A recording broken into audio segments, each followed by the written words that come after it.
how long do Tom and Eloise have sex on the Eurostar for? Like, it looks like they have just boarded the train in France.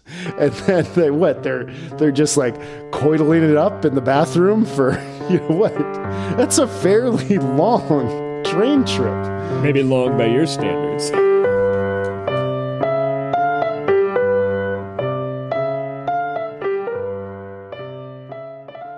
Hey listeners, Chris here. I just wanted to drop in here at the beginning and say that maybe our ramble might not be to your taste today. Jesse and I think it's pretty awesome, and you're probably going to hear it in a special release one of these days. But you might not want to listen to a 10-minute exegesis about the failures of the Star Wars prequels and the reasons for those failures. If that's the case, you should probably just jump ahead to around 14 and a half minutes right now, and we will get to the action of today's upper middle brow, which is Roger Spotiswoode's 2005 film, Ripley Underground. See you on the other side. Well, okay, but think about a three-decker like in Boston or Portland. Generally, the stairwell is to the left or to the right. So you enter in, and there is in front of you steps, and to the right of you a door. Exactly, and you either go to the right and enter the apartment, or you go up the steps. I take out my 10-foot pole. I check for traps. But if you're in an Amsterdam apartment, you're right. You open the door, and there's this like hallway, and at the end of the hallway is a stairwell coming back. Yes. And then to your right or to your left is a door with a small closet.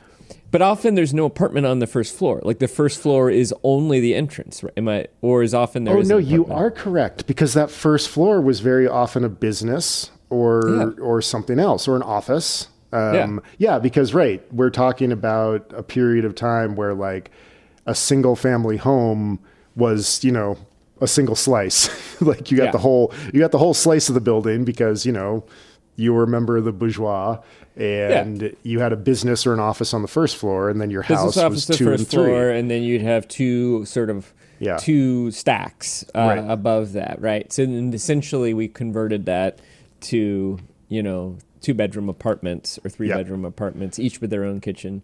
Yeah, what you had prior to that was like a mini mansion, like a townhome. Yeah, totally. A townhome. I mean, just like a New York brownstone, too, which, like most of those New York brownstones were not originally 3 apartments. They were one house. Yes. And many of them still are. And we lived in New Amsterdam. And so it all made sense. It all made sense, yeah. Man, everything is in decline. Oh, gosh. I'm trying to think of something that's not in decline right now. This makes me, recently I was confirmed, I don't know where I was listening to this, but basically somebody in like a position of like cultural authority, it must have been on a podcast or something like that, was making the case for the fact that like sports is the only real-time story left. Like it is the only place that you can go to and sort of watch truly unscripted drama unfold in real time. And that has been very, very often when people are like, you watch a lot of sports. Yeah. And I'm like, I do, because I love nothing more than watching competency, but it's also great. Like it is a place where I think there's plenty of story unfolding. It's just horrific story. Well, that's true. Yeah, you're right. I guess if we were to look at like, okay, a caveat, entertaining story. Okay. And not like let's go watch a car crash entertaining. Not like what Tom Ripley gets up to in his like voyeuristic hours.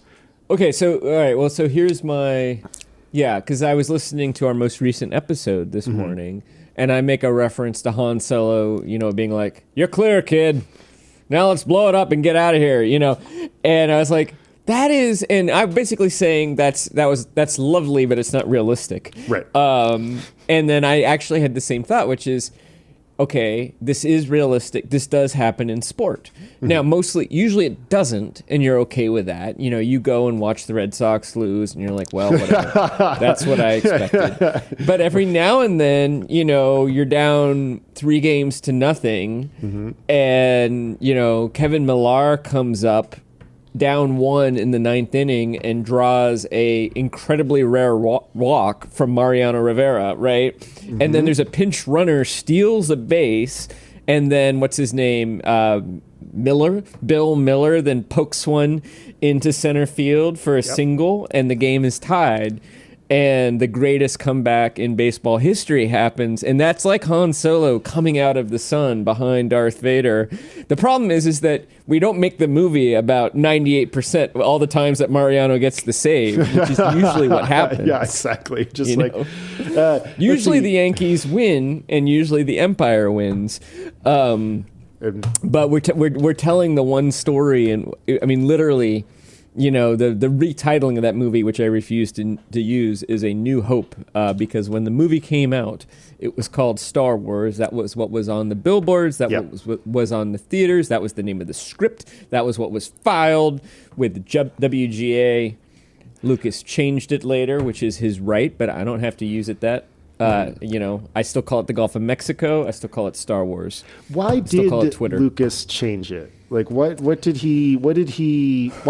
was the reason for that? I mean, I can understand. This is my understanding. So the adding episode 4, A New Hope, into the titles, which was not in the original ones, but came later. He did do a kind of like recut of movie with the ADR and some other stuff pretty quickly after it came out, because he's kind of a perfectionist. He added that, and at the time he said, I never intended to make a trilogy of trilogies. I was thinking about it, but I really liked the way a lot of the movies I used to watch as a kid, you'd go into a cinema reel and you'd watch these serials, and you'd come in and it would be like episode 4, you know, The Martians Strike Back, you know, episode 9, Return of Tarzan, you know, or whatever it might be. And he wanted to create that same effect, that the moviegoers were part of this bigger story, this bigger epic story, but the bigger epic story didn't really matter because the movie you were about to see was a story within a story, and you could follow that tale.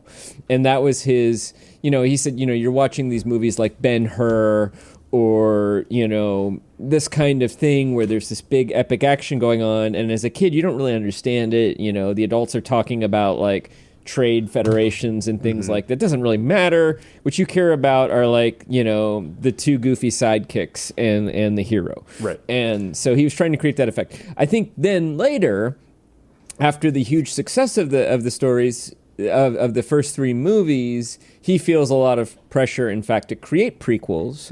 And he did originally have kind of the broader story in mind, and he started in the middle. And I think then later he aggressively promoted that movie as A New Hope, but that also came with the special edition where he added more CGI effects. He put the weird Boba Fett scene back in. You know, they had shot a scene with Jabba the Hutt where Jabba the Hutt was just a portly man. Yeah, just walking like a portly around. Human walking around. But they added the CGI, and I believe referring to it as A New Hope was his way of saying this is now the canonical version of this movie. He sort of Stalinized the Star Wars of my childhood and created A New Hope. There's a movie called The People versus George Lucas, a documentary that kind of gets into this. And it's quite lovely, and it's basically about kind of the tension in fandom between fans and George Lucas, the creator. But it's sort of kind and compassionate to all sides in a way that I think is kind of lovely. Impressive. That doesn't usually happen in those setups, you know, like very, very often the fans are somewhat correct, but also so deeply unhinged that like, that is true. But that's just rendered with humor. I mean, and compassion. And right? compassion. Like, right. And also, George Lucas is defensive and also, like, I mean, in my opinion, pretty much every decision he's made since, like, 1983 has been wrong. Since like 2/3 of the way through shooting Jedi. Yeah. I mean, basically, like, once you got to the Ewoks, like, it's done. All been in decline, and in my opinion. And with, you know, you've been watching these movies, there are a few wonderful moments in, you know, the prequels have a few great moments, you know, like, I mean, you know, you can't, like, that cast is pretty damn good, right? And so there's going to be some good acting. Well, I don't know about Hayden Christensen, but what's his name? The guy who plays Obi-Wan Kenobi. Well, I mean, like, I mean, we have Liam Neeson, Samuel L. Jackson, Ewan McGregor, Natalie Portman. Yeah. One of my acting teachers, Hugh Quashie, is in it. He is Natalie Portman's sort of not chief of staff, but like head of security. Yeah, I know you get the guy. He's got kind of a nice leather vest. Yeah, of course he has a vest.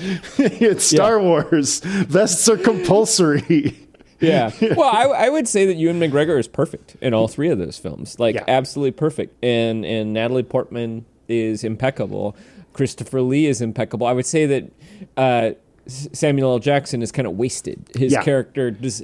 Samuel L. Jackson should emote, and that is he doesn't play a sort of taciturn monk warrior very effectively. I think having just rewatched Phantom Menace, it is so consistent, the non-emoting, that it feels like a choice. Here I am with my intentionality. And it feels like something that Lucas wanted them all to do, because it is an intensely reserved film. Oh yeah, well, and the whole like path to the dark side is Anakin embracing his guilt and his anger and his sense that he betrayed his mother. And I mean, what's kind of interesting is you can't really blame him, right? Like, the Jedi Order is sort of oppressive and repressive. And so what he's rebelling against is sort of needs to be rebelled against, but of course he takes it a bit too far. Yeah, and I would say that Lucas, if that was what he was going for, and if he was like, all right, everybody, let's make this emotionally cold, so it's clear that when Anakin is rebelling against that later, that's his emotions coming out. You know, that's one of those things where you're like, maybe that's a good idea, but then if it just comes across as all of the actors are wooden, it's just an odd thing. It's an odd thing. I think I think another big thing is most of that movie is shot on green screen. So so you've got like Liam Neeson, Ewan McGregor, and then like somebody in a green screen suit like reading the Jar Jar Binks lines, you know, and then they're supposed to be reacting against his flapping lips. You know, let's talk about something else. Let's talk about Ripley Underground. Let's talk about Ripley Underground. I'm going to get pissed off. No. We don't need to get pissed off. I think the final thing I would say is like, the reason why the original three are so great is that everything's real. Yeah. And it's just it's one of those things where you're like, God, like, why didn't somebody get to him and be like, just do what you do, man? Yeah. But he, I mean, I think also, if you look at it this way, so Kubrick figured out how to make space and science fiction look real. Yeah. You watch any sci-fi film before A Space Odyssey, they all look goofy and like, obvious sort of like models flying through space. When they get hit with a rocket, they like light a sparkler. Everybody's walking around in like togas and Birkenstocks, like on other planets. There's weird lighting, and Lucas is borrowing from Kubrick, and then he's borrowing from like World War II. So like the cockpits look like World War II fighters. The computers look like something from the Apollo mission, just banks and banks of machines with no monitors and a lot of buttons, and all of that, and it looks great. But I feel like part of Lucas's talent is he can see what Kubrick's doing and being like, oh, I can reverse engineer it. Like, I know how to make that and do storytelling in that way. And then by the time he's figured that out, it's no longer interesting to keep doing it. The newest thing is CGI, and it's right around the corner. And he's like, okay, I'm going to figure that out and make it look good. And that was a miscalculation. Yeah, and also because it came so early in CGI's arc. It's sort of like at this point, a lot of us are kind of jaded about CGI. Well, okay, let's get to Ripley Underground. I am so excited to talk about this. Ripley Underground, directed by Roger Spotiswoode, came out in 2005, made like no splash whatsoever. I don't think it had a theatrical run in the U.S. It may have had a television run. I don't even know. It is, of all the Ripley movies, I believe it is the most obscure, except for there was one that was made in Bollywood that is probably even more obscure, which we're not going to watch. But it starts as though the events of the talented Mr. Ripley have never happened. Yeah. So it feels more like a reboot than a sequel. So we find Tom Ripley, a young man, maybe in his late 20s or early 30s. He's a struggling actor living in London. He gets kicked out of theater school. He's way behind on the rent, running some cons, some of them successful, some of them not so successful. And he's got a gang of friends who are kind of charming, kind of destructive, flawed and likable at the same time. His best friends include Durwat, a painter who I think is a little bit older, like maybe late 30s or 40s. Jeff, an art dealer, maybe a little bit older, played wonderfully by Alan Cumming. Bernard, or Bernard, depending on what nationality you are, a struggling painter. Cynthia, who is a woman, the only woman really, well, one of two, who is or was dating Durwat, who had also previously dated Bernard. And I'll hand it to and the first sort of set piece is Durwat's big breakthrough art opening in London that has been organized by Jeff. Yeah. And at that, Ripley meets Eloise, a rich French student. He kind of climbs into her car because the window is open and he sees a purse. And he thinks, I can make my rent without appropriating my landlord's cat and returning it to her at the moment that she comes for the rent and is therefore able to duck the rent for another minute. It's like another one. It's a great little moment of characterization done really efficiently. I will say quickly. that he's probably treating that cat very, very well, because if that cat did not want to be locked in a closet all night, it would have been caterwauling very loudly. So he was giving it some very good treats, or maybe drugging it, but the cat was not harmed. Yeah, he probably whacked it with an oar. No, he did not. So he's climbed into Eloise's car to purloin whatever's in her purse. There's a big wad of cash in it. And then he realizes that there is a woman asleep in the back of the car. He puts the money back and then wakes her up. She is understandably very nervous about the presence of a man in her car where she has just been taking a nap. She asks him to leave. He's charming enough that when her kind of boyfriend shows up and is also kind of aggressive, she kind of comes to his defense and decides to join for the evening, for the party. Tom manages to lock the boyfriend in a basement bathroom, and Eloise comes with them for the evening. Durwat proposes to Cynthia at this kind of group setting. She turns him down, and Durwat, in a fit of pique, jumps into his car and tears off into the English London countryside. Yeah. Yeah. There's some time compression, I think. You know, it would have probably taken them an hour or so to get from wherever they are in London into the countryside, but the other London is surrounded by country if you push through. If you get through the 40 miles of urban sprawl. So our four friends, including Eloise, pursue, and they manage to kind of catch up to Durwat right at the moment that he wrecks the car and dies. So they try to revive him. They pull him out of the car. It's unsuccessful. We see Tom being a little bit heroic. You know, he sort of is the one who pulls Durwat out of the car. We're getting man of action, sort of cool-headed. And, you know, after some mourning, they hatch a plan to delay the announcement of Durwat's death. And partly this is so the paintings will sell, and Jeff, who's put his own money out for this art opening will recover his investment, partly so Derwat will achieve the fame that he's dreamed of, and then also maybe Ripley and Cynthia are starting to realize, well, we could probably make some money. So they hide the body in a freezer, and then they in the countryside. It's sort of hand waved away. It's like Jeff's uncle's cottage or something.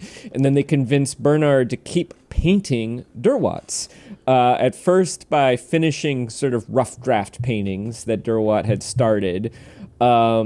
And then eventually just, I think, doing straight up forgeries with the idea that the four of them can now make a comfortable living selling Derwat paintings. Derwat's reputation has now been established. He had a fabulously successful opening, and then he died, making his paintings valuable. Bernard is reluctant to do this, but he's convinced to go along by Cynthia, who sort of not very subtly indicates that he might start getting some romantic attention if he follows along with the plan. And meanwhile, there's this sort of side plot where Tom pursues Eloise at her palatial estate Belombre in France. And even though her father doesn't like him and is a stick in the mud, eventually seduces her, or she seduces him. They sleep together, and things are going pretty well with that relationship until an American named Murchison shows up. Yep. He shows up at Jeff's office, and so a Derwat that he purchased, that was one of the first forgeries, he has kind of figured out that there's a possibility that it is fake. Jeff, in just a moment of weakness, gives Murchison Tom's phone number in France, saying that that's where Derwat is, and go ahead and call him. This being the age of, being able to reverse a phone book. Murchison figures out the address and heads off to France to confront Derwat. Tom has disguised himself as Derwat. Murchison isn't fooled. There's a struggle. Murchison falls and is killed. Tom does his best to clean it up and then make it look like Murchison at least boarded the train back to London, but of course he never arrives. And so there's some hullabaloo about maybe he's been kidnapped or just disappeared, but as happens in Patricia Highsmith's novels, this is the moment when the policeman shows up. A really well-played Tom Wilkinson. And Tom shows Bernard Murchison's body in order to sort of tell Bernard how serious things are. It totally backfires, and Bernard begins to tell the inspector what is going on. And now we get this amazing cat and mouse game of where are the bodies, where are they hidden. The police are headed there with Bernard. Tom is trying to get there ahead of time. He is generally successful, and Tom is able to move Derwat's body before the police get there. And it looks like he's beginning to get away with it, and I will pass it back to you for the end. Yeah. And also back in France, he also moves Murchison's body because he has shown Bernard Murchison's body. Bernard takes the police there and it's not there. And Bernard is also starting to lose his mind, which I think is actually important to the plot. Yep. So then Tom impersonates Derwat at a press conference to sort of establish he's not dead and that there are no forgeries. And then with Eloise in the car, he has Derwat's now thawing body in his trunk. He restages the fatal accident with Bernard this time. I forget, he spirits Eloise out of the car. She's in a different car. I can't quite remember. So Bernard and Tom go speeding off into the countryside. Tom wrecks it into the car. Wrecks the car into a tree. He's wearing a seatbelt. Bernard is not. Bernard is injured and he can't get out of the car. Tom considers leaving him in the car to burn to death, thinks about it, and then chooses to rescue him, but kind of with the plan that he thinks he's going to get away with all of this anyway, because Bernard is raving at this point, and any evidence of what Bernard is raving about will have been destroyed in the fire with the car. So Tom seems like he's gotten away with it. However, the policeman, played wonderfully by Tom Wilkinson, takes one more crack at Tom back in Belombre in France, and he reasons that Tom may have moved Murchison's body into the garden under this beautiful rose plant that Tom has been tending. And he's, in fact, right about this. But Eloise also has figured this out and is loyal to Tom, not so innocent as she seems, and she has moved the body on Tom's behalf. So the police dig up the garden and find rien, nothing, and the police continue to suspect Tom, but they don't have any evidence, so he's free. On that very day, he marries Eloise, even though the father is not very happy about it, and they go off together for their honeymoon, and as they're driving away, Eloise suggests that maybe they should help her father to the next world so that they can both inherit the palatial Belombre estate and be rid of the grumpy old man. And that is the end. Yeah. Yes. Tom Ripley finally meets his match. Yes. Yeah. Yeah. Like Eloise is sort of like Irene Adler to Sherlock Holmes, right? Yes. She has no problem with Tom's murderous behavior, although Tom doesn't actually murder anybody in this one, or at least it's debatable. He hides bodies, he covers up deaths. Whether he murders Murchison or Murchison has a fatal accident, it's sort of a gray area. But either way, Tom is behaving very unethically, and Eloise is perfectly okay with it because she sees that Tom is motivated by love for her, and she is about as ethical as Tom is. Yeah. I mean, this is shell game Tom versus the other Toms we've seen, which where he actively engages in murder and violence. I mean, this whole film is about forgery. And it's about, foolery, basically. And I think one of my favorite arcs is like the moment when you begin to realize that Eloise is on the take. They have just gotten they've gotten Derwatt's body back from the cottage, and Tom drops Eloise off at her, townhome in London. And as he's about to leave, she says, "Be careful." And he says, "I'll be careful." And she goes, "You're not always careful." And you're like, oh my God, she knows. Well, also what you're alluding to is that she is apparently asleep throughout the entire time. Yeah. And which is kind of pushing plausibility. It's a little hand wavy, It's a little bit hand waving. There's a certain amount of that too. But yeah, we get more and more clues that Eloise knows what's going on. She also, she toys with Tom in a way that is both sort of charming, maybe cruel, but kind of funny too. We get early on that she's not particularly ethical. Am I so horrible? She likes the idea that she has Tom on a string, and she likes the idea that he'll do anything for her, including hiding the bodies. First question for you. Yeah. I'm going to give you the list, but we have, I would say, 6 major characters. You can come up with a few more, but I would say we have Tom. We have Eloise, we have Bernard, we have Jeff, and we have Cynthia. If you want, I can read them back to you one at a time. I would like you to give me a one-word description of each of them on the spot. Okay. It's a pop quiz. Okay. Do you want me to read the names to you, or can you remember? Let's see. Tom was first. Smooth. Yes. Okay. Okay, I think you said Eloise next. So that was an adjective. I was thinking nouns, but okay. Like like Tom would be like the man with the plan. Oh, you want an epithet. You want epithets. Okay, got it. Wonderful. Okay, so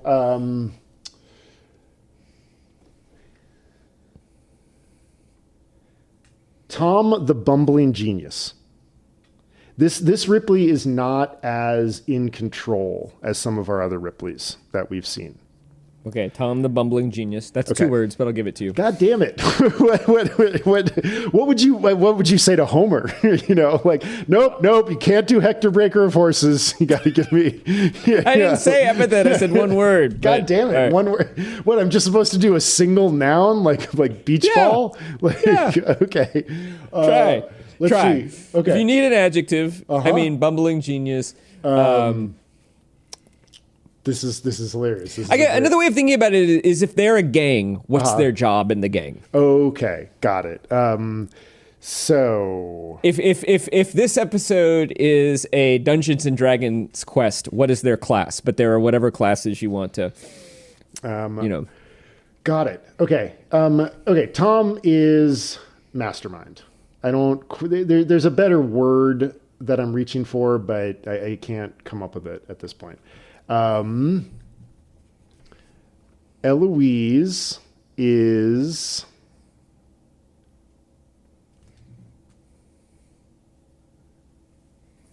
Would we call the rake kind of the person who we're surprised by? Sure. Okay. We'll call Eloise the rake. Bernard is the fall guy, or the dum-dum, or whatever. He's the sap. Bernard's the sap. Good. That's great. Let's see. Cynthia, unfortunately, is the honeypot. Yes.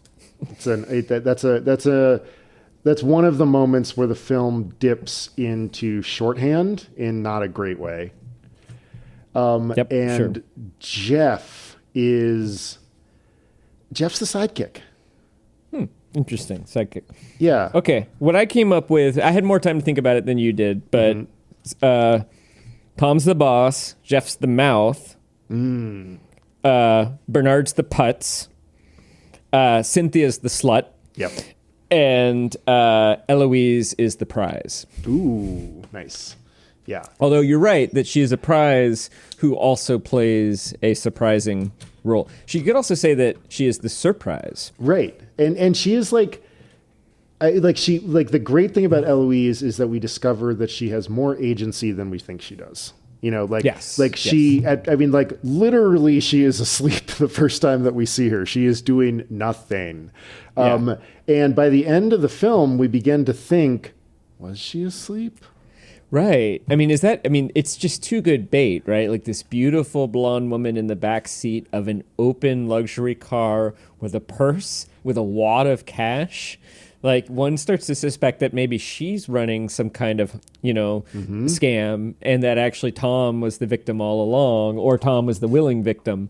And I agree with you about Cynthia that I do think sometimes if she is the slut, or what was your more polite term? She is the honeypot. Yeah. That sometimes they play that for fun. There are a couple. There's a very funny moment at the beginning where she's complaining about Derwat's increasingly alarming sexual habits, and she says something like, "Oh, it's getting worse and worse.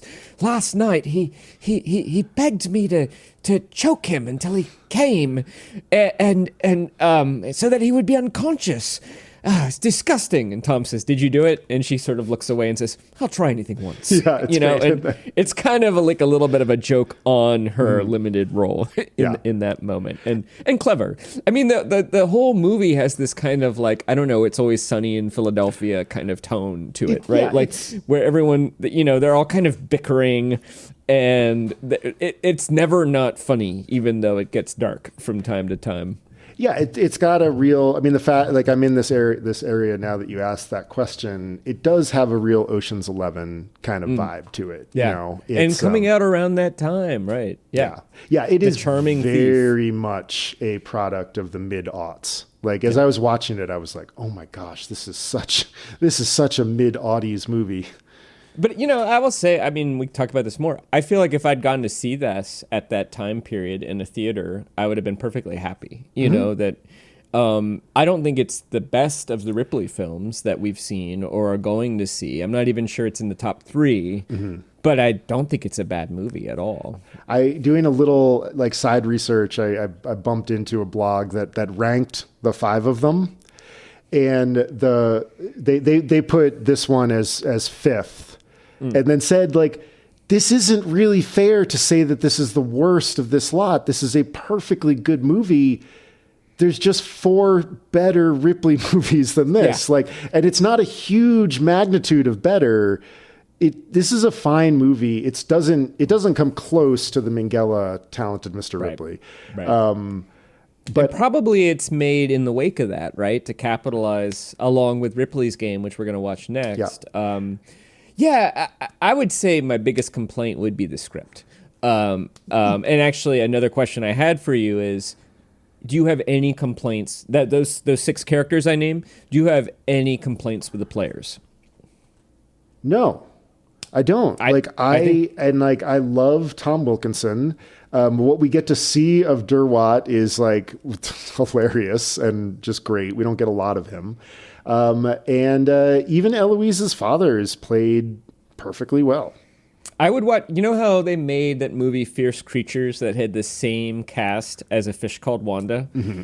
I would very happily watch like those 6 main actors again in a completely unrelated film. Totally. Just like, to me, it felt like I'm watching a troupe, like Orson Welles, Radio City troupe, or, I mean, there's other examples of this, like the guys who made Super Troopers. I mean, like one of those like gangs, or even you can sort of get it with like Owen Wilson and Ben Stiller and, James Franco and Judd Apatow, like that. There's a sort of, it feels like one of those kind of like packs in a way, which I think is really impressive for a bunch of, they're all kind of B-listers, right? I mean, Alan Cumming, but even Alan Cumming is a great character actor. Yeah. And like we get Barry Pepper, I thought was great. He's generally thought of as a character actor. Like none of them are leading men. I mean, maybe Jacinda Barrett, although she's generally sort of a honeypot too. Yeah. And we get Willem Dafoe, but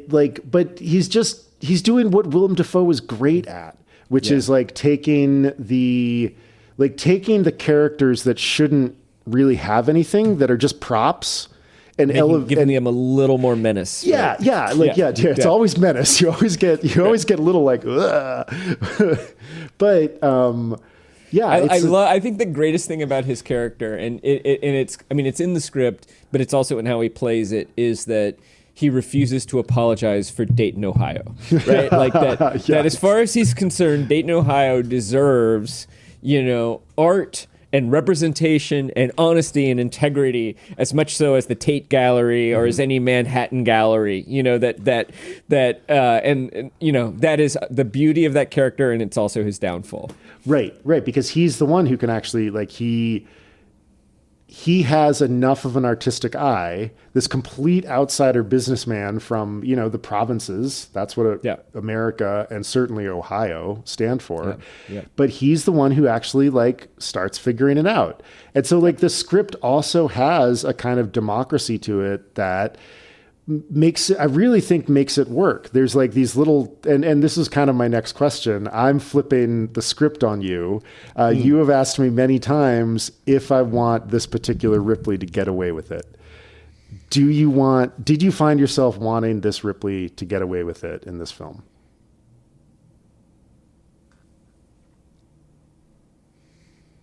Well, I knew he was going to get away with it because I read the book.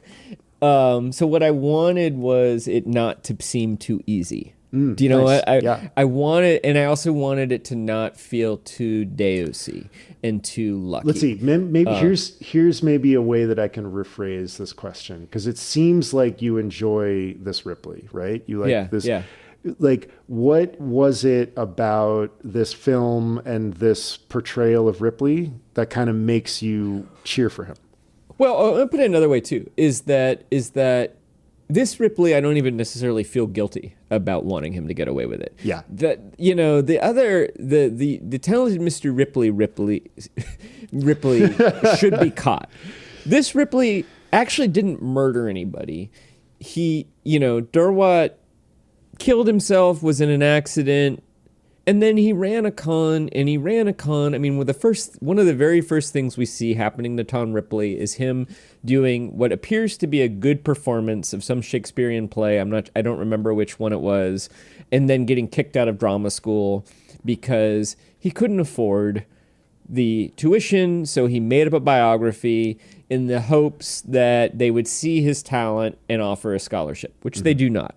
He's considered a fraud. And there's a part of me that feels like if you're talented, and Ripley's talented, and the world will not extend you a hand for the sake of your talent, then why play by their rules? And does Ripley harm anybody in this? Well, Murchison I don't think that I don't think that, and it's different than the book. I don't think that Tom intends for Murchison to die. Mm-hmm. I think Tom has come clean with him and is hoping to convince him, look, what's the harm? Just go along with it. Now, if Murchison had not, in a way, it's a little bit of a cop-out, because what would have happened if Murchison had just started strolling purposefully back to his car? Mm-hmm. The Tom Ripley that we have seen in every other movie would have followed him with a vase and smashed it on the back of his head. Yeah. And so it's a bit of a moral cop-out. But in this case, the screenwriters and the directors give Tom enough outs that he never does anything really horrible. Mm-hmm. Now, if they bump off the dad... that's just like straight up wrong. And also they make Bernard such a putz that you're kind of like, come on, Bernard, just go along. I find myself kind of being like, yeah, go ahead and scam the art world. Like, why not? Right.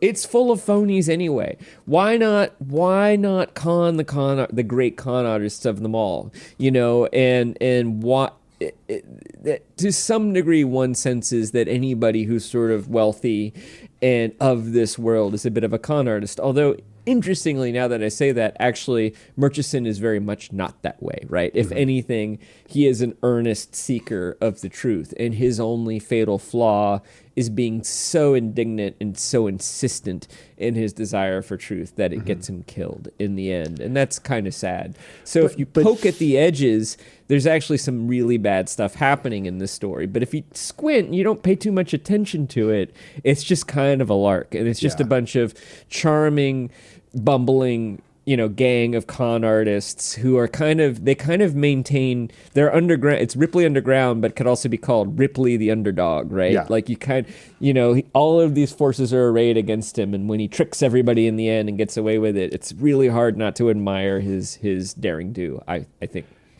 Yeah. Let's see. So Tom is Shaggy. Eloise is who's the blonde? Daphne. Cynthia is Velma. Tom is Han Solo. Bernard is Luke. No, it doesn't quite work. There is no Luke. No, the Luke does not exist in this story. They're kind of all Han Solo at different phases of his life. But yeah, I mean, it is like, it does have a very Scooby-Doo-esque kind of feel to it, where like Tom is seconds ahead of the inspector, and in the closing minutes of the film, you're like, oh, he's effed. Like he is about to get caught.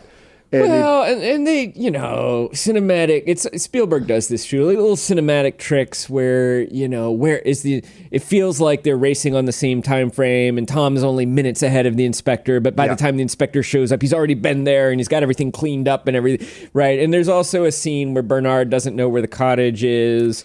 Tom kind of gets a lucky break there, but that's of course entirely to be fair, it's entirely keeping with Bernard's sort of general, mental acuity and sense of awareness about the world around him. Yeah. Poor Bernard is not that bright. And also just like what a ridiculous, almost like clown's outfit they give him too, with that mop of hair. He looks, I kept being like, was he in Spinal Tap? I kept just wondering because he totally looks like he's one of the musicians from Spinal Tap. He also looks like one of the hobbits, but he's not. Okay. He was the thing I've definitely seen him in, and it's a very different role. So I think he's probably a very versatile actor.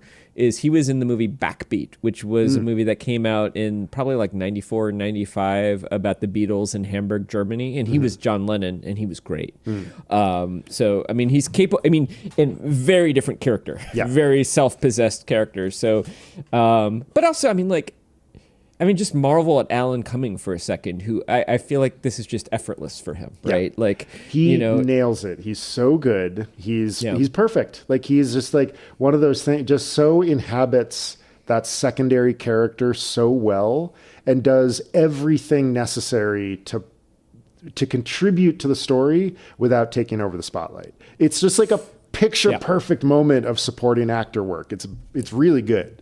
Yeah, but if you see him in other movies, you're not surprised. But and actually now I'm going to circle back to your question, because you also said what quality. This Tom never wants to kill. Yeah. That's so, and then, maybe he's going to let Bernard burn to death, but he decides not to do it, even though he's taking on a risk. Mm-hmm. I think he decides not. I mentioned that in the latter books, Tom still commits murders, but only if he really has to. Yeah. And this is what I'm talking about. Like, if he can find a way that he can pull Bernard out of that car so that he doesn't die, he'll do it, because he doesn't want Bernard to die. He kind of likes him. But if he thinks that Bernard's going to rat them all out and he's going to go to prison, he's probably going to leave him in the car. Yeah. But that's better than braining your best friend with an oar just because you're angry. So this because Ripley you're is, in love with them. because you're in love with him. This Ripley is more moral than the talented Mr. Ripley's Ripley, I think. He's still immoral, but he's got a little bit more of a heart. He's a little bit of a charmer, and he's an underdog. Mm-hmm. And then I think there's also something inherently attractive about the one character who keeps his head in a crisis. So there are a number of moments where there's some emergency. When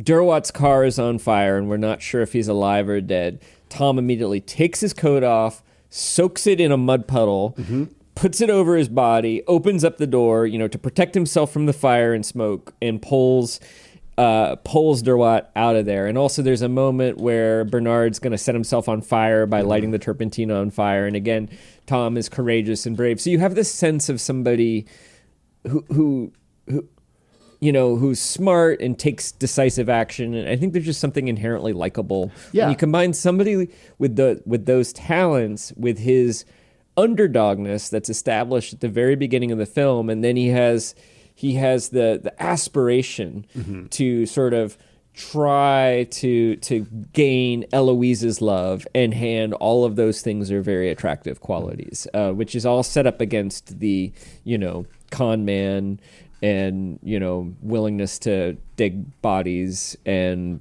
deceive the police and those sorts of things. Yeah. Yeah. What about you, though? How do you find yourself? Reverse the question. Yeah, I was cheering for this Ripley. And my reason for that is, and we've been kind of nibbling around at the edges of this, but the mood of this film is, a lot of the Ripley stuff that we have considered or watched, pretty much always we will say, there's like some odd, like, incongruity that like sort of throws things off a little bit. Like Steve Zalian's Ripley, for me, it was Ravini, the inspector, who was sort of underserved and was sort of like, yep, he's kind of a dolt. And like, and then we got, we got Ripley and the fake beard, and just this like absurd moment where both you and I were like, it feels really weird. It feels off. Yeah. This movie doesn't. It like, kind of like what we were talking about the. I feel like we were talking about Leviathan Wakes. I'm in podcast editing time, so I'm like, wait, we didn't just do a book, we did a movie, but I feel like we were just talking about it. That's because I've been listening to the conversation all weekend long. What we said about that book was that it really sets out. It achieves what it set out to achieve. I think this perfectly achieves what it set out to achieve. And what it's setting out to achieve is that sort of like crime romp. And it nails it. And so I found myself cheering for this Tom. And when I thought he was going to get caught at the very end, I was like, oh shit, are we going to go Purple Noon? Is this going to be, I was like, whoa, that would be a very real turn at the end. And then the way, of course, that he doesn't get caught, I think was like even more wonderful. So yeah, I really cheered for this Tom. And I think lightly comic. Well, also, I've read all 5 Ripley books. The first one is distinct. It's the darkest. Then you have the 2 next ones, which I think are good, but they are kind of crime romps. And then the last 2, I think, are a bit of a decline and not as strong. But the 2 that I really like are Ripley Underground and Ripley's Game. And they're both sort of con stories, and they're sort of shell game stories, and playing them for even, The American Friend is a little bit funny, right? It's dark at times. Yeah.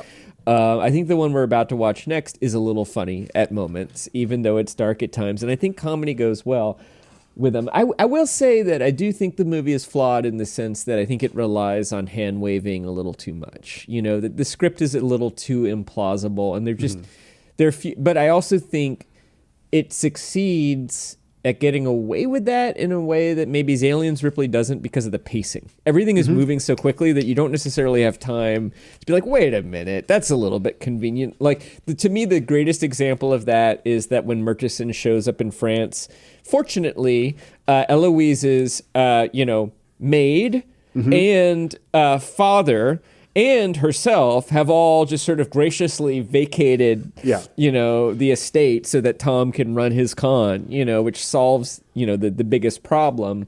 And there are a number of little moments like that, getting how back. long do Tom and Eloise have sex on the Eurostar for? It looks like they have just boarded the train in France. Yeah. And then they're just like coiling it up in the bathroom for, what? That's a fairly long train trip. Maybe long by your standards. Yeah, exactly. I mean, gosh. There are a bunch of things like that. But they're the kind of thing. There's a word for this. I think we've talked about it before. Refrigerator moments, right? Yeah. Which is you don't notice it at the time, and then later when you get up and go to the fridge and you're like, wait a minute, that doesn't quite seem right. The other thing, the other fridge moments for me were the fact that probably there would have been some DNA from the bodies left in all the. Whenever Tom moves the bodies, probably some blood, some hair, some stuff like that is left behind. The book was written in, I want to say, the late 1960s or mid 1960s when DNA evidence wasn't a thing. Movie just kind of hand waves that away. The body's gone. There's nothing in the pit. But that Tom Wilkinson's cop's probably going to be like, let's scrape that for some DNA samples, and they are probably going to find a little bit of blood behind, and Tom's going to be sunk. But so there's just a little bit too much of that. But if you're going to do that, keep the pace going. Have a lot of one-liners. In fact, I have a show and tell just to this point, if you're ready. It relates to many, many things that we have just talked about, but probably the three biggest are the pace of things, hand-waving away some of the inconsistencies, the sheer brilliance of Alan Cumming just as an understated character actor, and kind of how, even though heavy things are happening, a little bit of humor just kind of works with Tom Ripley. Oh. Should we call an ambulance? What's the point? Prick's still probably laughing at us. You don't get it, do you? He was the real thing. Maybe. No one will ever know it there. What do you mean? It's over. We won't sell a single painting tomorrow. What are you talking about? Once they find out that he's...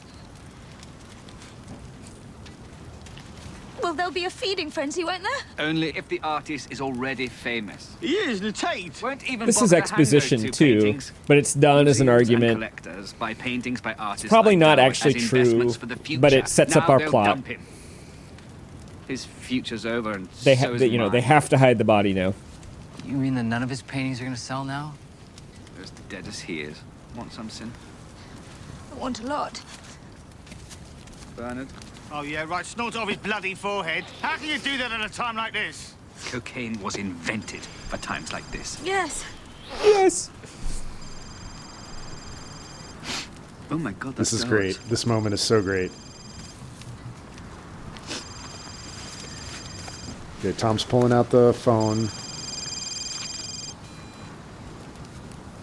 What? Yes, as a matter of fact, it is an inconvenient time for you to call. No, I believe I've given you blood suckers all the interviews I'll be given for quite some time. So do me a favor, would you, and piss off? What? You're sick. You're sicker than he ever was. We can pause it right there. How much happens in what do we just watch? We watched about a minute and a half. Yeah. How much exposition, plot, and humor did we get in that minute and a half? A lot. It's great. It's really well done. And you also get you get these shots of Tom watching the conversation, and you're already being cued that he has an idea. Yeah. Like that's what those shots tell us, is that he's digesting this information. He's taking in the story about Derwat. He's not famous yet. He needs to be famous for them to make money. And so we're getting exposition, but we're also seeing the effect on Tom as a character. It's really great. And then he decides to impersonate. It's like he's just making these connections really snappily. Yeah. And it does a great job of cueing us to Tom's ability for the rest of the film. Right. Well, we've already seen him, in costume performing his Shakespearean thing, so we know that he's an actor. He does a pretty good Derwat. But yeah, to your point, the whole time they're bickering, right? So we get all the exposition we need to sort of set up what's going to happen next, plus some humor. Cocaine was invented for a time like this, for moments like these. You get Alan Cumming sort of perfect in this sort of foppish indignance.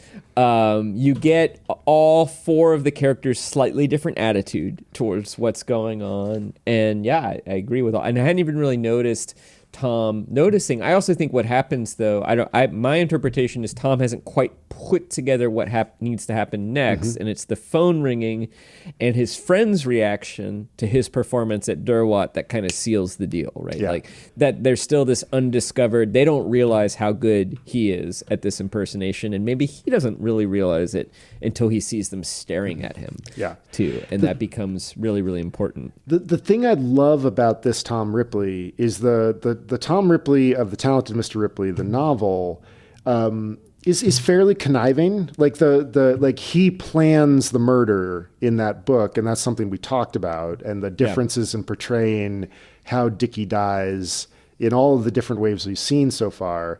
But in the book, Tom is premeditating. And this Tom is figuring it out as he goes along. And that's really fun. Yeah. We talked about this in Leviathan Wakes too. You want your main character to have some admirable qualities so you can imagine yourself in the shoes of that main character. Yeah. And, for all of the shenanigans and all of the bad things that this Tom does, like, you can't help but sort of be like, I really like this guy. Yeah, and I wouldn't want to have Tom's ethics. And if I really think about it, I wouldn't want to be in this situation. But if I was in this situation, I hope that I could respond to the crisis as adroitly as Tom. And that, I think you're right. I think in admiring that, and yet, this sort of improvisational, quick thinking quality, as opposed to the Talented Mr. Ripley's kind of sniveling, plotting, whinging quality that he displays, particularly in the first half of the book, too. At that moment where he decides he's going to murder Dickie, is so repugnant, and this Tom has none of that. He's just solving problems with his friends. Sometimes they get in a little bit of trouble, and you need to, sometimes you need to get into a little trouble to get out of a little bit of trouble. Sometimes you need to take 3 poodles to the shower. Nietzsche, Caesar, and what was the third? Oh my God, I didn't even... when she said Nietzsche at one point, I was like, did she just say Nietzsche? No. I mean, of course, right? Like, Tom is a Nietzschean sort of figure. And Caesar... And who was the other one? I don't know, but like Hannibal maybe would make sense, or I can't remember who the third one was, but they were all essentially sort of like individuals who forged their own way and broke the rules. So I've got a question about Eloise, and then we have been talking about negative capability a lot in the last 4 or 5 months. And this one is a little bit of a complicated question. So bear with me here. Okay. One of the things that gives the novel and the Minghella film its verve is the unspoken homoerotic connection between Tom and Dickie. And this is, this is well-traveled ground at this point. We know that Patricia Highsmith was gay and really, had some misogyny as well. With a very heteronormative situation in this film, And from reading the plot synopsis of the novel, it's not clear whether Tom is married to Eloise out of love or convenience or finance or whatnot. But in this particular case, we watch Tom actually fall in love with a woman in this film. Yeah. Yeah. And I am wondering if losing some of that internal conflict of the author changes the film in some way. And I don't know if I have a question here. I have an opinion, but I was wondering if losing that, if you noticed it, or if you think I'm saying something accurate, or yeah. I think so. And I think it actually probably, it allows the film to be a little more fun, but it probably takes away some of the heart. Yeah. This is a romp. It's not a very serious story. It's kind of a fantasy. And that's fine. Like a thing should be what it wants to be. And we've also talked about, in my opinion, novels are not texts in the same way that the script of a play is meant to be the text. Novels are inspiration. And I mean, that you could disagree with me, but I don't see much of a point to a faithful adaptation of a novel. Might as well just read the novel. What great directors do with great novels is suppress or de-emphasize certain parts of the story, expand other parts of the story, and they create something that works for cinema. And in this case, this is a sort of, as you said, it's like a early aughts, Ocean's 11 sort of fun crime story, like the kind that sort of propagated then and are fun to watch. And you could probably do that with a little bit of homoeroticism, but in this case, Tom is motivated by his love for Eloise. It seems genuine. It's interesting because up to that point, he seems sort of asexual because he's the only, one sense is Jeff is gay. And the other straight characters are either sleeping with Cynthia or want to be, whereas she and Tom seem to have a kind of, brother-sister type relationship. Like, did you do it? Well, I'll try anything once. Like they they're very comfortable with one another, but there doesn't appear to be any sexual tension. And what does that get us? I do think we lose something. I think we lose one of the subtext of these stories, but I think you're right. This is a movie about deception and forgery. And Tom is also kind of crafting this identity for himself in order to woo Eloise. What's kind of interesting is that she doesn't care if he's a con man or if he's from a poor background or if he's amoral. All she cares about is whether he cares enough about her to be willing to do anything for her and whether he is competent in that. And he is both of those things, and that's enough for her. Yeah. So that's kind of interesting. But I think the idea of truth and authenticity is the theme we're playing around with here. But it's the thing you say a lot. The movie is about that in the way a cat is about the house. Nice. It doesn't really land anywhere.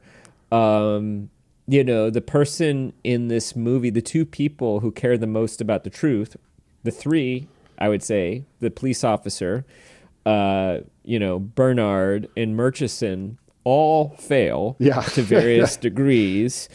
The people who are most willing to kind of create their own version of the truth all succeed. It is very Nietzschean. Yeah. And if you stop and think about it, that's kind of terrible. But the movie doesn't really ask us to stop and think about it. It doesn't. And I mean, just by posing those realities against each other, that the people who do care about the truth fail and the people who don't succeed, we could go out on a limb and say that this film is doing some like sort of subversive work about our society, about, our world.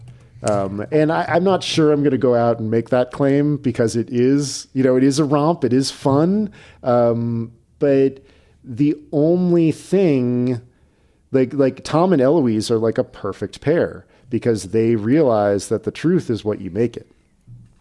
I had another question, but I'm going to skip that question and read you a quote that I came across last night on the script writing Reddit, or the screenwriting Reddit. So Vince Gilligan won a Writers Guild Award this weekend, and he made a speech. This was to all sorts of writers, and he acknowledged that Walter White, character he created, was one of the all-time great bad guys. And then Gilligan went on to say, but all things being equal, I think I'd rather be celebrated for creating something a bit more inspiring. In 2025, it's time to say that out loud, because we are living in an era where bad guys, the real-life kind, are running amok. Bad guys who make their own rules. Bad guys who, no matter what they tell you, are only out for themselves. Who am I talking about? Well, this is Hollywood, so I guess. But here's this weird irony. In our profoundly divided country, everybody seems to agree on one thing. There are too many real-life bad guys. It's just we've been living in different realities, so we've got different lists. As a writer, speaking to a room full of writers, I have a proposal. It certainly won't fix everything, but I think it's a start.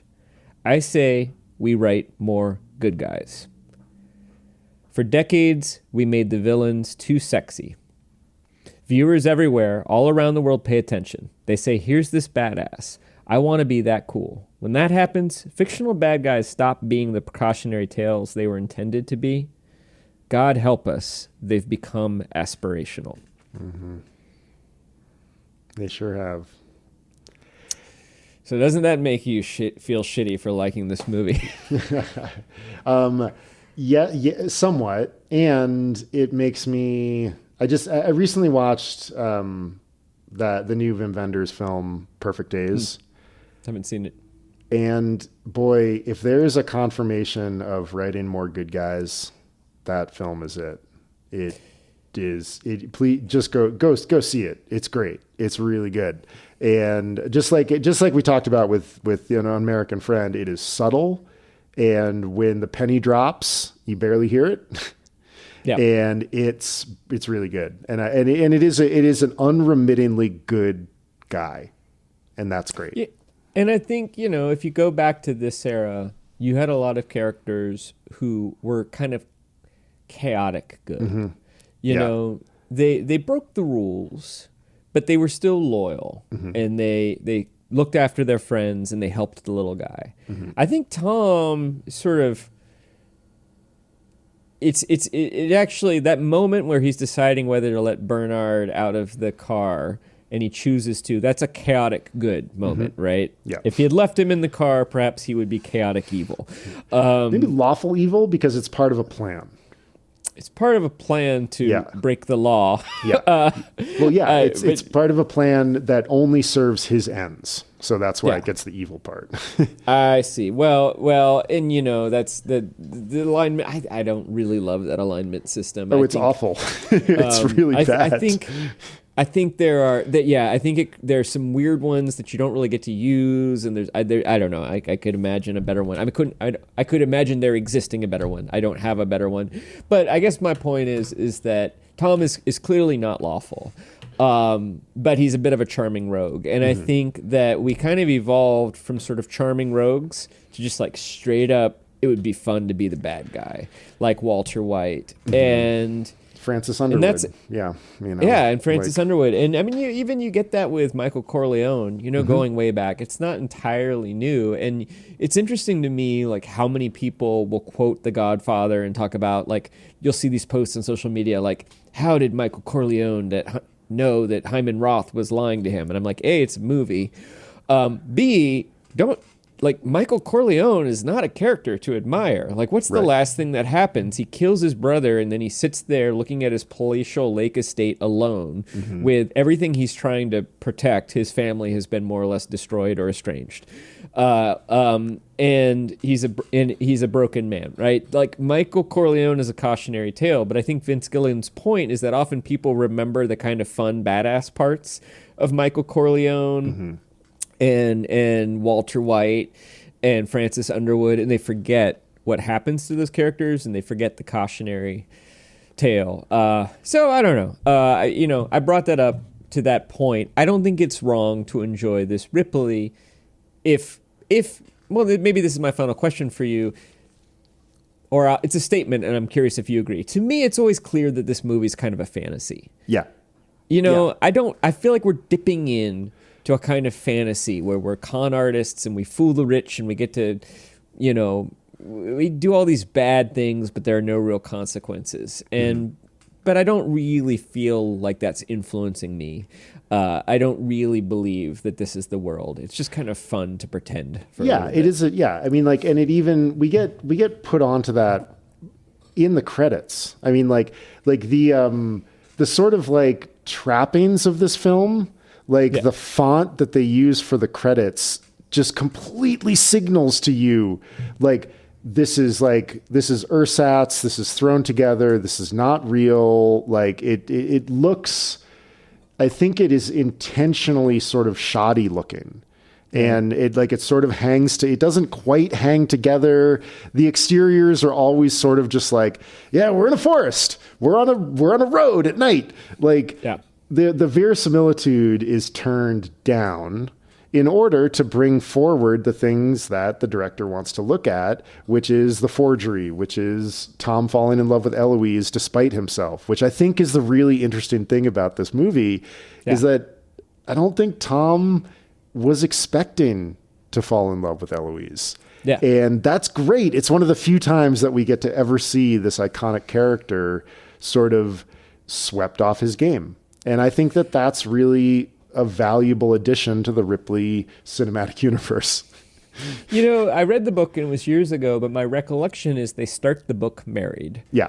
And that Eloise is a pretty undeveloped character, and that Tom seems completely happy with her, but also probably just as happy that he is now, you know, the man of Belle-Ombre, her palatial estate. I wonder if there was like a short story that has their coming together, because it goes from the talented Mr. Ripley, and then I think it's supposed to be about 5 or 10 years later, and one assumes that Tom has been using his trust fund to sort of woo this French woman and live the comfortable, gentlemanly life. And he does do things like dig tomatoes, and I think he's got a problem with carpenter ants, and he's sort of constantly trying to figure that out, like sort of living this quiet life in the countryside.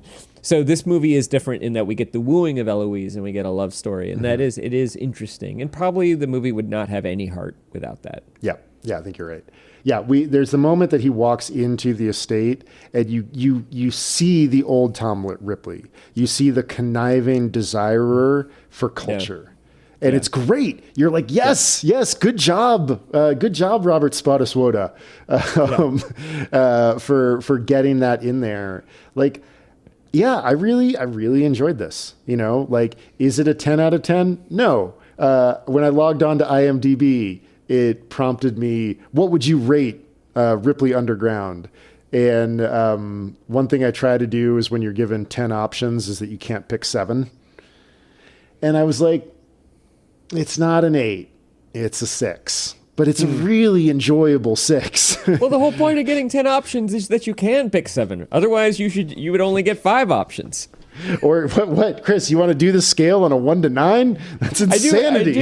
I do agree that, like, I have this habit of being like, I'm either going to rate something a 7 or an 8. Yeah. Like, if I think it's really good, it's an 8. If I think it's only kind of good, it's a 7. And that's the only. And then if I think it's amazing, it's a 9. Like that. I am given a scale of 10, and I only use 3 numbers. It's actually a scale of 3. Yeah, but no, I do like that conceit, because it forces you out of a safe answer, and 7 is a pretty safe answer. So, like, because an 8 is like a strong recommendation. I wouldn't have given it an 8. Right. So a 6, I'm like, you know what? I think it's a 6, but you know, it's 96 minutes long. So who the fuck cares?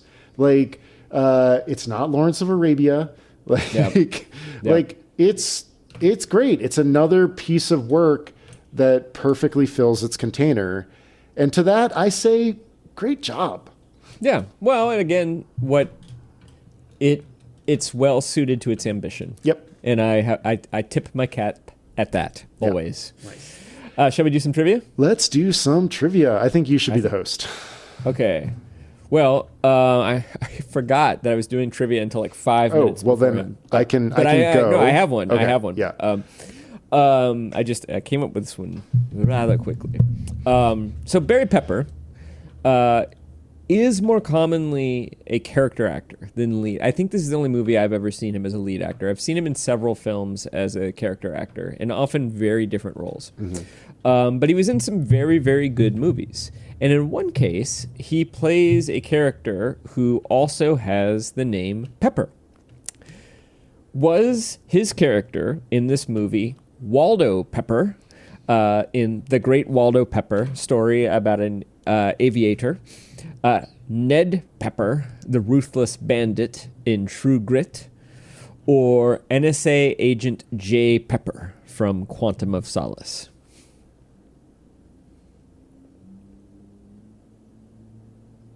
God, I think I have not actually seen Quantum of Solace.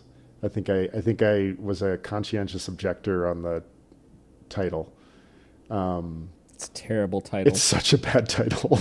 It's like what is the grammar here? My God, what did you do? Is it supposed to mean like a measure of solace? A measure of solace is a phrase. The quantum solace supposed to be a lot of solace, or I don't know, or a little bit of solace. I'm not sure. Also, like two solace different is not a noun that we use in film titles very often. Yeah, quantum sounds Bondian, I suppose, but I think A. Waldo Pepper from The Great Waldo Pepper. Waldo Pepper was played by Robert Redford. The correct answer is Ned Pepper, the bandit in True Grit, the Coen brothers version. Oh, have I told you? The original version was Robert Duvall as Ned Pepper from like 1969. Very young Robert Duvall. All right, well, mine is also a Barry Pepper other acting credits question. So Barry Pepper and Tom Wilkinson reunited a few years later in 2011. Ooh. Portraying what famous father-son pairing? Was it A, Joe and Bobby Kennedy, B, Rupert and Lachlan Murdoch, C, William and John DuPont, or D, Carlos and Louis Wu? I'd do some digging to find Louis Wu's dad's name. Interesting that his name, Carlos Wu. I know. Of course. I'm going to go with the Murdochs, B. I could just see them as Murdochs. It was Joe and Bobby Kennedy, which wow. now I really want to go watch. Barry Pepper is Bobby Kennedy. Yeah. I guess Bobby Kennedy was, because I think of Barry Pepper as very delicate boned, and young Bobby. Well, Bobby Kennedy was always young.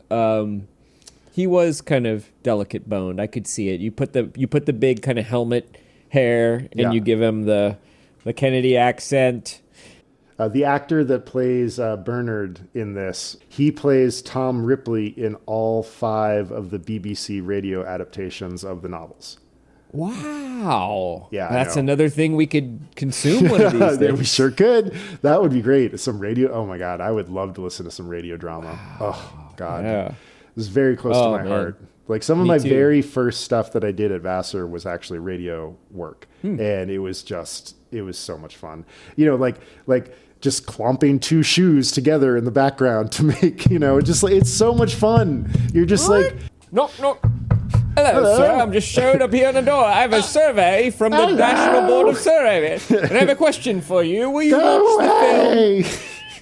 Just one question, sir. I'm busy. Will you watch the film Ripley Underground by Roger Spotiswoode? Oh, I love Robert Spotiswoode. Of course. Would you watch the film again? Yes. Well, I'm going to say probably not, actually. I would watch this again. I would like pull this out with a friend and be like, yo, do you want to watch something wild and weird? Again, I would reprise my comment. I would love to get a version that is not standard definition. Yeah. What's up next? Next up, Ripley's Game by Lilana Cavani. It is available to rent on YouTube, Amazon Prime, and a few other places like that. This might be the film that launched Upper Middlebrow. Because you and I watched this together in the mid-aughts in the Betty Decker or one of those buildings like it. Upper Middlebrow is a small point production. Chris Bagg and Jesse Dukes hang the paintings and cash the checks. Music by Ben Pajak and Jesse Dukes. Design and website by Chris Bagg. We are supported by Jenny Grieve and Justin Reich. Find us on Patreon, where there are a number of tiers. at which you could show your support for our show. Which I'm going to talk about right now, because Jesse and I are both writers and editors, and we can help you with your writing, podcasting, or editing project. You can see some of our portfolios and learn more at our respective websites, chrisbag.com and jessedukes.com. Or you can enroll as a patron at the You Really, Really Like Us tier, which includes some one-on-one editorial time with one of us or the other, or both. And we're now on Blue Sky. Hey! Find Upper Middle Brow on Blue Sky. We've left the bad place behind, unless it gets its act together. So please be our 7th and 8th and 9th follower on Blue Sky. And we'll follow you back and share some fun stuff there, including our patented, wonderful audio memes. Always a treasure. Them. Always fun. Thanks for listening, everybody. Thanks. Good night. We'll see you next time. Check under the roses. Tomatoes. And the roses too. Why not? Yeah, all those things.